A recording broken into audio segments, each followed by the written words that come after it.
Okay, so I've got a slave cylinder issue with our F250, and these slave cylinders that are stock on the vehicle, they actually didn't have very good reviews. When I went online, I went to Amazon, I found a heavy-duty slave cylinder. This thing is, I mean, it's constructed out of metal instead of plastic. It just feels a lot better to me, so I'm going to install this. This is supposed to be a pretty simple installation process. The problem that you run into with the lower slave is, number one, sometimes when you buy a new slave cylinder, it doesn't fit your master cylinder, so then you have to go back and buy a master cylinder that fits it. The other issue is that if you don't buy a pre-bled system, you've got to bleed it, and that's kind of a pain in the butt. They do make kind of a slave master cylinder combo that comes already bled, and you just have to install it. That's probably the easiest way to do it. Those are about $130.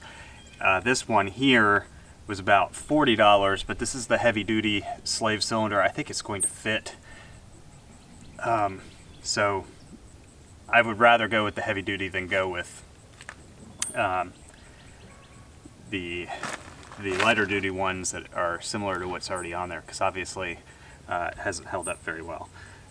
So these come with a little kind of like plastic piece on there that holds the slave in tight.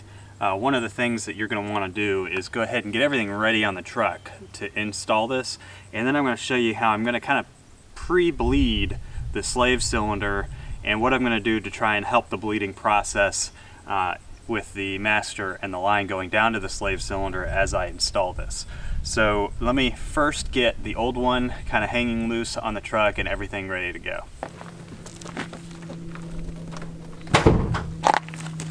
You can see when I push this pedal in, it kind of sticks down, it just stays. That's the slave cylinder.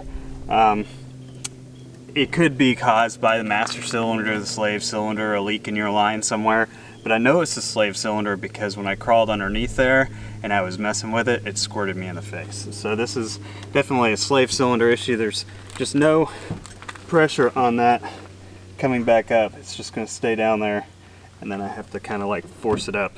And I could build some pressure by pumping it up here and get a full swing, but when I start to drive it or I try and go 2 feet, it doesn't work. It's just, it's leaking fluid pretty bad. Okay, so your slave cylinder on these F250s, here's our clutch, and there's a lot of fluid leaking down around this clutch. I don't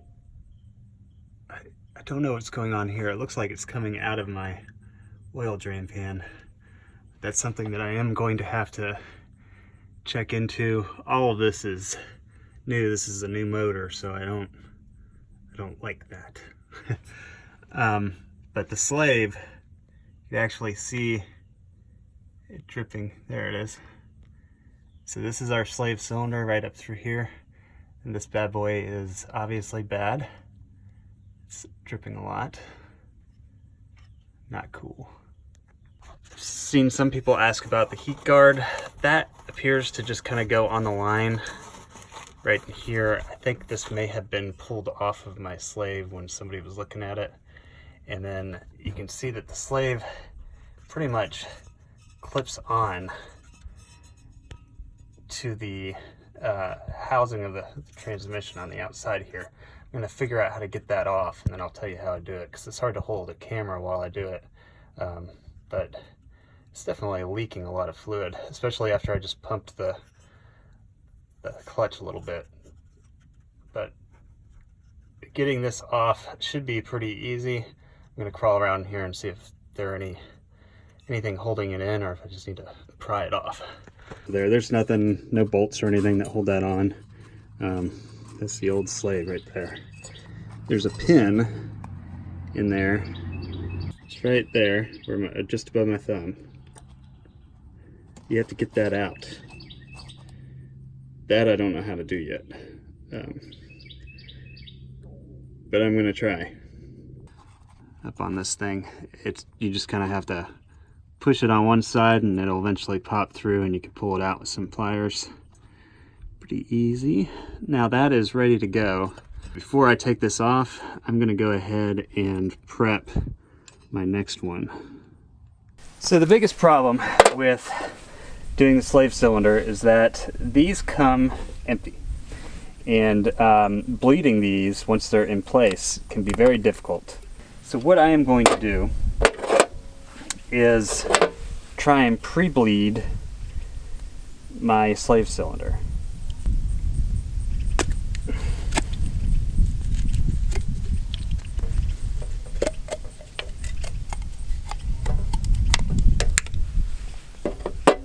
The way I'm going to do that is I'm going to compress it, stick it down inside some fluid and kind of let it suck the fluid in.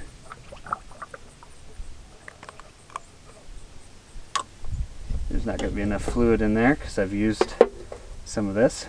Now, as I put fluid in, it helps to turn this right side up like that and allow some of the fluid to seep to the bottom and the air to come up.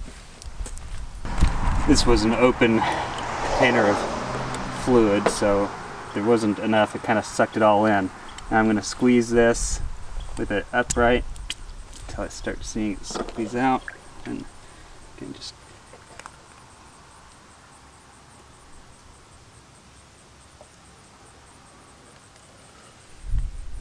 and let the air compress. And then I'm going to go ahead and install back my fun little bungee things here, and that'll probably squeeze some fluid back up through the top as I do that, because now it's got fluid in it. Okay,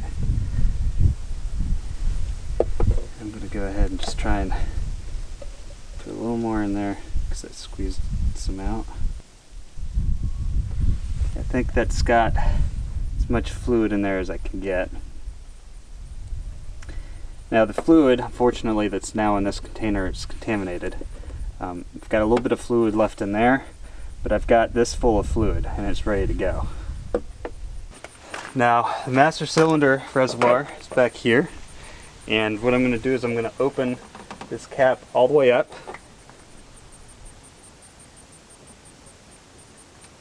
Because as I change this, I want the fluid to have even flow down to where I am. It looks pretty dry right now, so I'm going to pour fluid in.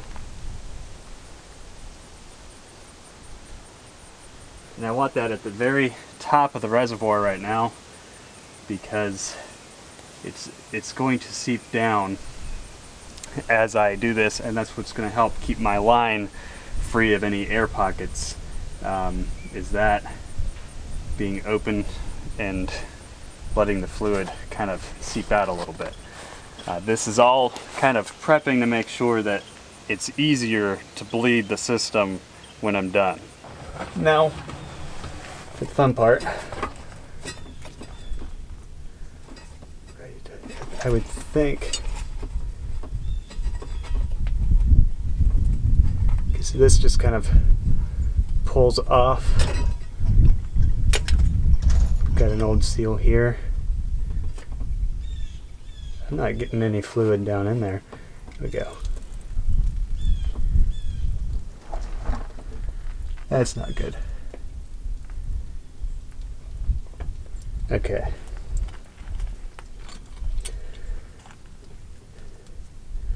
So I'm guessing I just got a big air bubble going up into my master cylinder, which was what the dripping was coming down. There's a little bit of air coming out, or fluid coming out down here. I did not.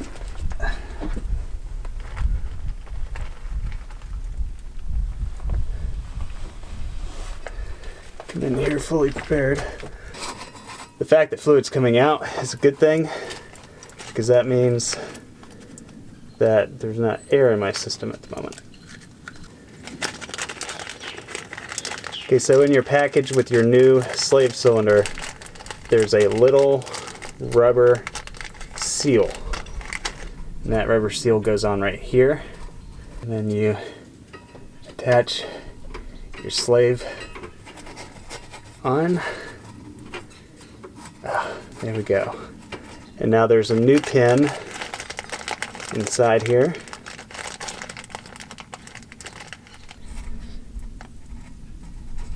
And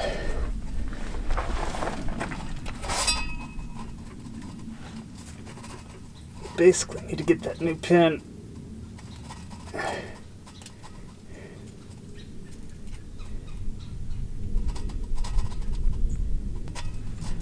pressed in there.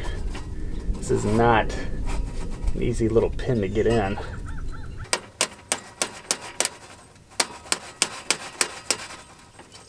I tell you what, I enjoy learning how to fix things on my own. I really do. But mechanics by no means have an easy. See, that pin is just very difficult to get in that hole all the way. But it can be done with a little perseverance.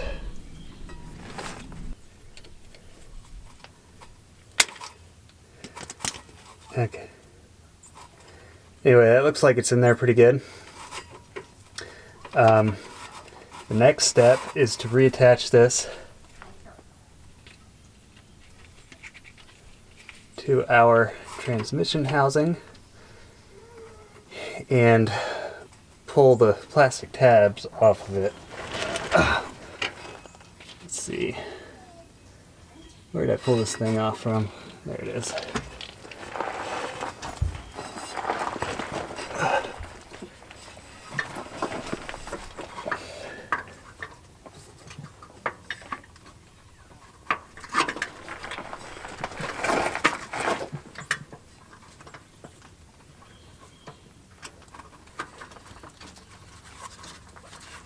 That air, or that fluid that you're seeing leaking down, is from me pressing on my piston here. Oh boy.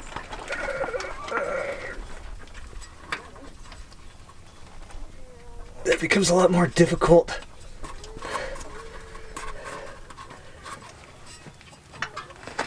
With all the fluid in the system. Okay. Whew, that was difficult. Now, in theory, I've got all this attached correctly.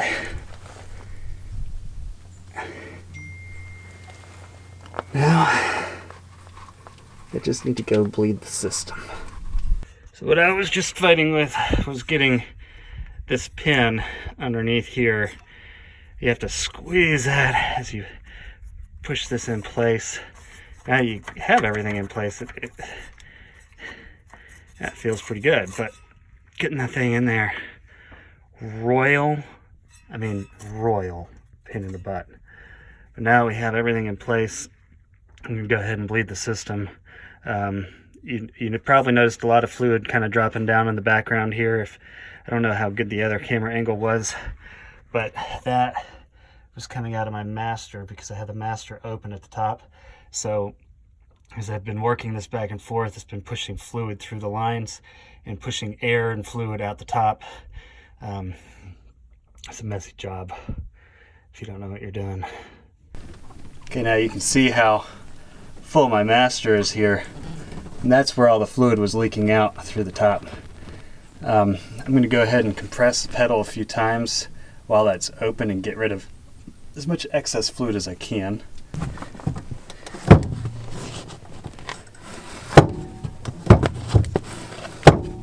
Now there's like no play. That's not good. Okay, so to bleed your clutch, this is the slave cylinder. It's up underneath the truck, and I pre-bled mine as I put it in by sticking this end down into fluid and sucking fluid up into it. However, I'm having problems with what appears to be air in the lines. So to bleed it, they have what they call a bleeder valve here, and you would basically open this valve up. Now, you don't have to take this screw all the way out, you just have to loosen it because there's a hole in the top here, and as you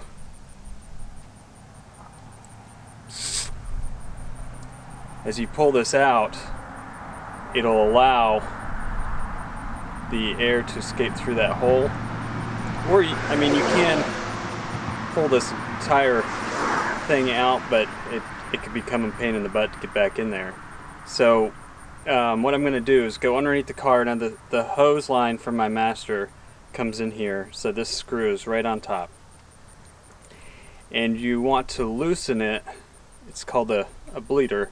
So you're going to loosen it up just enough so that air in the fluid can come out, and that's how you're going to bleed your system, and hopefully everything will work from there. So first thing I'm going to do is go in and open up this little hole so that the fluid can come out, and then I'm going to try and pump the clutch and keep the master reservoir full and try and just pump out any air that might be down into the system. So that bleeder valve is going to be right up here, and take your Allen wrench. So right is tight, left is loose. Oh my gosh, this one's tight. Hold on, I tightened it. My clutch pedal, if you remember before, was sticking all the way down to the ground. Now it's got some good pressure. Pumped it, and ooh, it's actually got some really nice pressure now that I've closed everything up. So I think I've solved my problem, but take it for a test drive and just make sure everything's working correctly.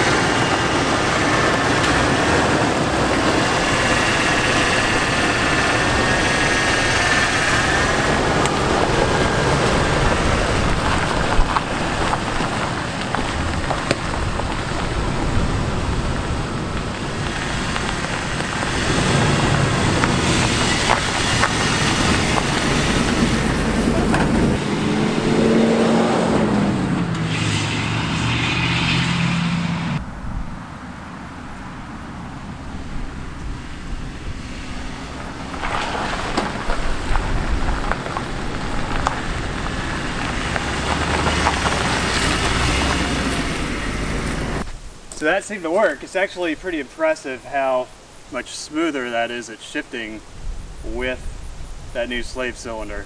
So I'm going to leave the master alone for now. It's a lot of work that I don't want to put into today.